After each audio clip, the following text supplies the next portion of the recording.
শ্রাবণের সোমবার সকাল সকাল রেডি হয়ে চলে এসেছি মন্দিরে পুজো দিতে। সঙ্গে আছে আমাদের 2 মেয়ে আর আমার যা। তাহলে চলো এবার পুজোটা দিয়ে নিই। বাড়ি থেকে পুজোর সামগ্রী সব গুছিয়ে নিয়ে এসেছি। আর এই যে চলে এসেছি মন্দিরের ভিতরে। আজ ভোলেনাথ খুব সুন্দরভাবে সেজে উঠেছে, ফুল বেলপাতা সব কিছু দিয়ে। তাহলে এই যে আমি এখানে পুজোটা দিয়ে নিচ্ছি। প্রথমে ফুল বেলপাতা চন্দন ইত্যাদি সব কিছু দিয়ে পুজো দিয়ে নিচ্ছি। আর এখন দিয়ে দিচ্ছি দুধ গঙ্গা জল। ওম নমঃ শিবায়, ওম নমঃ শিবায়, ওম নমঃ শিবায়।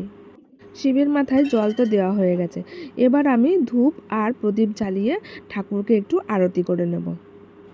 সঙ্গে মেয়েও দাঁড়িয়ে আছে আরতি করবে বলে। তাহলে চলো এবার আমি ঠাকুরকে একটু আরতি করে নিই। ওম ত্রয়ম্বকম যজামহে সুগন্ধিম পুষ্টিবর্ধনম উর্বারুকমিব বন্দনান মৃত্যুর্মুক্ষীয়মামৃতাৎ।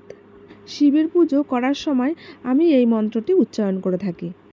আমি পুজো সম্পূর্ণ করে নিয়েছি। এখানে প্রসাদ বিতরণ চলছে। চলো এবার দেখাই মন্দিরটা কোথায়। এটা কিন্তু সেই গঙ্গার ঘাট, তোমাদের কিন্তু আগেও একদিন দেখিয়েছিলাম। আর এই যে মন্দিরটি, দেখো তো চিনতে পারছো কি না। তো এই ছিল আমার সোমবারে পুজো দেওয়ার পর্ব। Tata, bye bye.